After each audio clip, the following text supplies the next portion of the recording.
L'histoire de celui que le monde connaissait comme le roi du cool n'a pas commencé avec le tintement des glaçons dans un verre de cristal, ni avec le doux murmure d'une ballade dans le silence d'une boîte de nuit.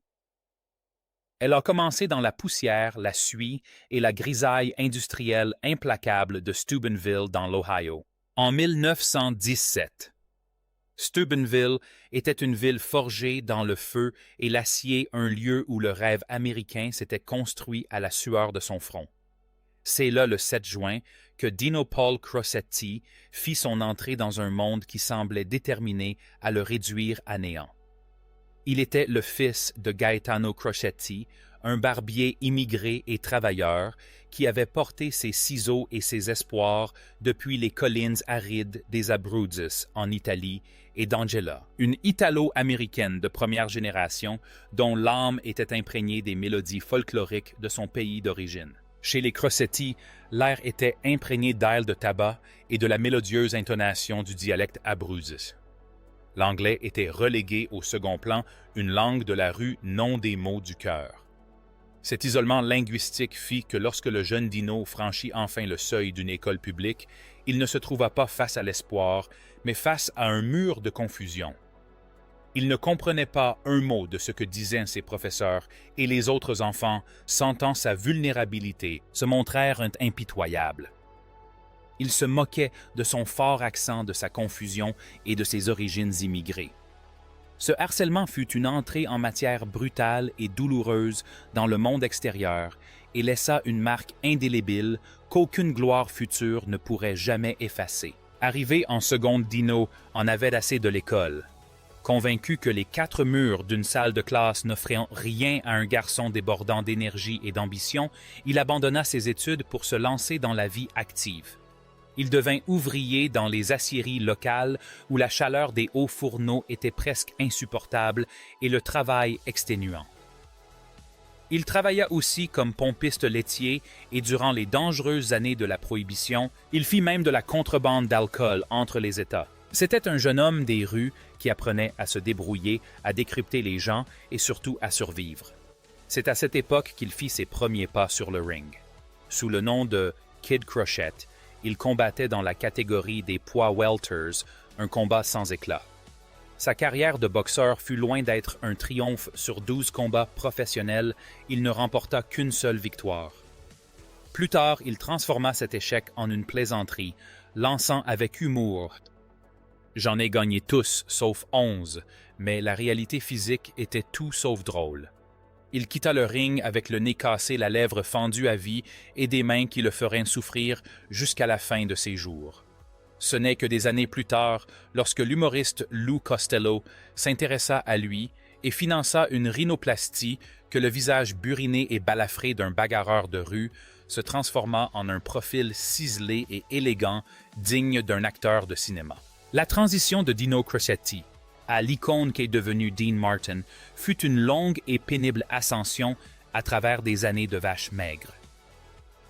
Au début des années 1940, il se retrouva confiné dans un minuscule appartement new-yorkais qu'il partageait avec un autre artiste en difficulté, Sonny King.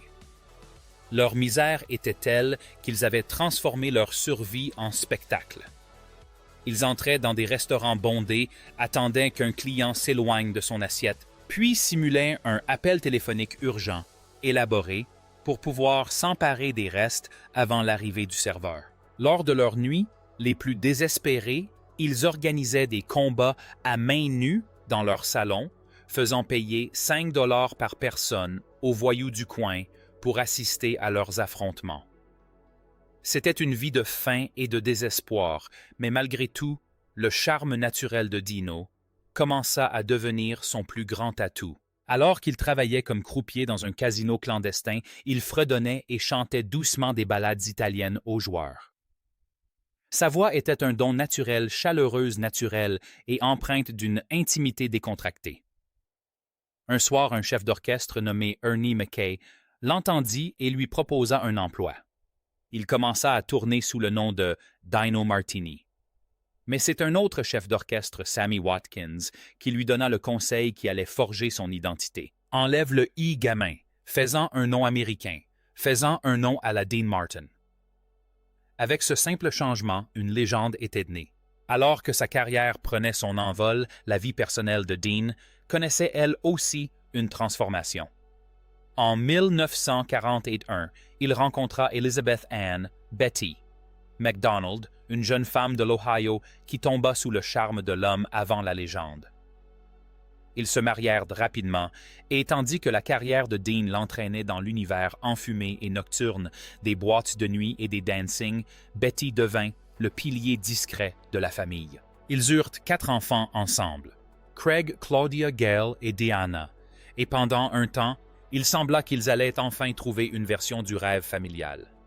Mais la pression de la célébrité grandissante de Dean se révéla une force destructrice. Il était constamment sur les routes, entouré d'admiration et constamment tenté par d'autres femmes. Betty, restée seule dans l'ombre silencieuse de leur foyer, sombra lentement et tragiquement dans un alcoolisme sévère. Elle disparaissait pendant des jours perdus dans un brouillard d'alcool et de désespoir. Le mariage, jadis source de force, devint source de profonde souffrance. En 1949, il s'effondra complètement. Dans une décision qui provoqua un véritable séisme dans la société conservatrice de l'époque, Dean obtint la garde exclusive des 4 enfants. Betty se retira dans un quasi-anonymat à San Francisco, simple fantôme dans le récit de la vie de son ex-mari, et mourut finalement en 1989 sans jamais le revoir. Une semaine seulement après la finalisation de son divorce avec Betty, Dean épousa Jeanne Bieger, une ancienne mannequin et reine de l'Orange Bowl, qui allait devenir la femme la plus importante de sa vie. Jeanne incarnait la grâce et la résilience. Elle s'attela à une situation chaotique et s'attela immédiatement à créer un foyer pour les 4 enfants de Dean issus de son premier mariage, auxquels s'ajoutèrent par la suite 3 autres enfants, Dean Paul Ritchie et Gina. Pendant 24 ans, Jeanne fut le ciment de la famille Martin. Aux yeux du public, ils incarnaient le couple hollywoodien par excellence glamour uni et apparemment heureux. Mais être marié à Dean Martin était une épreuve immense. Alors que sa carrière explosait dans les années 1950 et 1960, ses absences s'allongeaient et ses infidélités se multipliaient. Jeanne était d'une patience infinie, lui pardonnant des transgressions qui auraient brisé bien des cœurs, mais même sa force avait ses limites. En 1973, ils divorcèrent finalement. Pourtant, tous leurs proches savaient que Jeanne restait la femme de sa vie. Même après leur séparation, leur lien demeura intact, preuve que la célébrité pouvait abîmer un amour, mais jamais le détruire. Le moment le plus crucial de la carrière de Dean survint en 1956 lorsqu'il prit la décision terrible de mettre fin à sa collaboration de 10 ans avec Jerry Lewis. Pendant 10 ans, ils avaient formé le duo comique le plus populaire au monde, mais leur relation était devenue toxique, rongée par la jalousie et le ressentiment.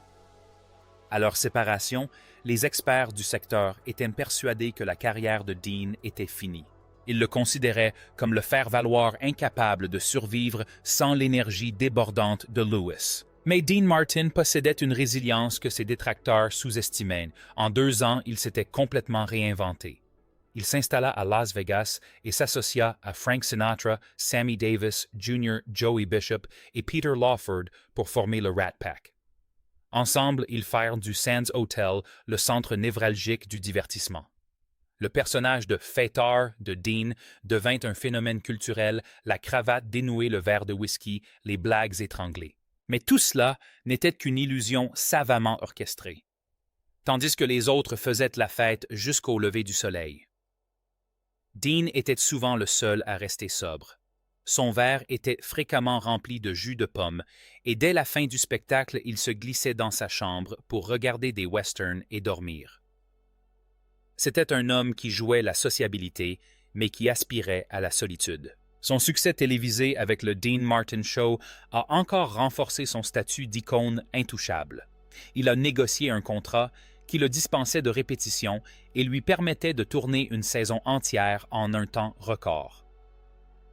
Il arrivait, lisait son texte sur un prompteur pour la première fois et charmait 40 millions de téléspectateurs chaque semaine par son attitude décontractée et imperturbable.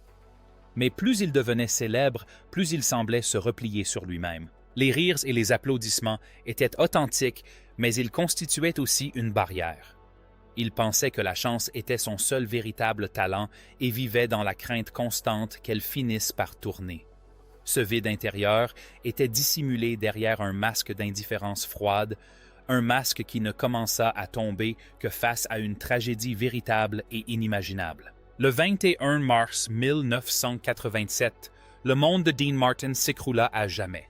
Son fils Dean Paul Martin, qu'il appelait son Golden Boy, périt dans le crash de son F-4C Phantom contre une montagne lors d'une mission d'entraînement. Dean Paul était un joueur de tennis professionnel, un musicien et un pilote. Il semblait avoir hérité de tout le charme de son père, mais d'aucun de son cynisme. Ce fut un coup dur dont Dean ne se remit jamais.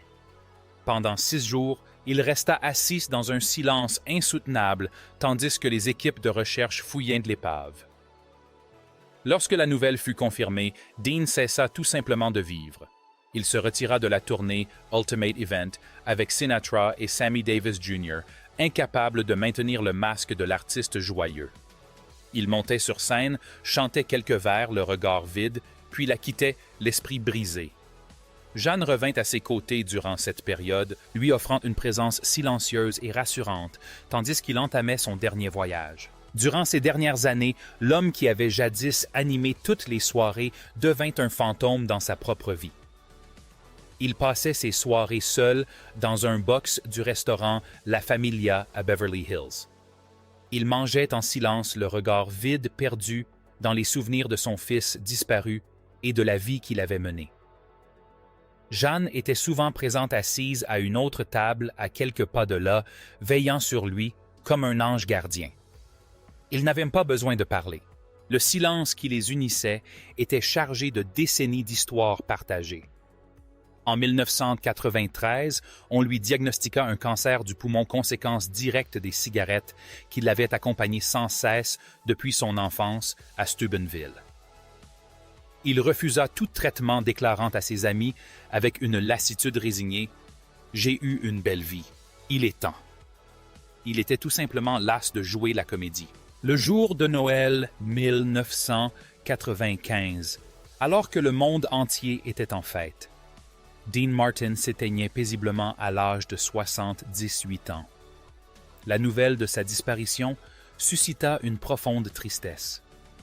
À Las Vegas, les lumières du Strip s'éteignirent pendant 10 minutes, un hommage rare et solennel à celui qui avait fait briller la ville. Il fut inhumé au cimetière Westwood Village Memorial Park, laissant derrière lui un héritage de musique et de rire qui contrastait avec la profonde tristesse qui l'habitait. Jeanne vécut encore 21 ans sans jamais se remarier, sa vie consacrée à la mémoire de l'homme qu'elle n'avait jamais cessé d'aimer. À sa mort en 2016, elle fut enterrée près de lui, concluant ainsi dans la sérénité une histoire d'amour qui avait traversé les sommets de la gloire et les abysses du désespoir. L'histoire de Dean Martin n'est pas seulement celle d'un chanteur à succès ou d'un acteur charmant. C'est celle d'un homme qui a passé sa vie à se construire une carapace de froideur pour protéger un cœur fragile. Ce garçon d'une ville sidérurgique est devenu une star avant de se rendre compte que la couronne était trop lourde à porter après avoir perdu ce qui comptait vraiment pour lui. Il a passé ses dernières années dans le silence, enfin libéré du besoin de jouer un rôle, enfin capable d'être l'homme qu'il était avant que le monde ne lui dicte qui il devait être. La musique continue de jouer les films, continue d'être projetée, et l'image de l'homme au sourire en coin et à la voix de velours demeure figée dans le temps. Mais derrière cette image se cache la réalité d'un homme qui comprenait peut-être mieux que quiconque que le plus grand tour de force était de faire passer une vie de souffrance pour une vie de facilité. Il avait survécu au ring de boxe, aux aciéries et à la machine hollywoodienne, mais au final, il n'était qu'un père incapable de retrouver le chemin du retour de la montagne où son fils avait chuté. Et dans ce silence, dans cette ultime solitude, Dean Martin trouva enfin la paix que les lumières de Las Vegas ne pourrait jamais lui offrir. Le roi du cool s'en était allé laissant le monde un peu moins élégant, un peu moins charmant et beaucoup plus silencieux. Il avait vécu comme une légende, mais il est mort comme un homme qui en avait tout simplement assez vu, un homme prêt à tirer sa révérence après une vie entière. Alors que les lumières du strip s'éteignaient une dernière fois pour lui, cela nous rappelait que même les plus grandes stars finissent par s'éteindre, ne laissant derrière elles que l'écho d'une chanson et le souvenir d'un sourire toujours un peu plus triste qu'il n'y paraissait. L'histoire de Dean Martin témoigne du fait que la célébrité n'est qu'un maigre réconfort face à la véritable perte et que seul l'amour de ceux qui nous voient tels que nous sommes, une fois la musique éteinte, demeure. Fils de barbier de l'Ohio. Il a conquis le monde, mais son plus grand triomphe fut de pouvoir enfin dire adieu à sa manière, à son rythme et dans le silence. Le monde aime toujours quelqu'un, et pendant une longue et glorieuse période, cette personne fut Dean Martin. Mais l'homme lui-même était déjà parti depuis longtemps, attendant dans l'ombre le matin de Noël, où il pourrait enfin rentrer chez lui retrouver son fils disparu, et la paix acquise au fil de 80 années d'efforts acharnés de passion et d'un calme profond comme l'océan.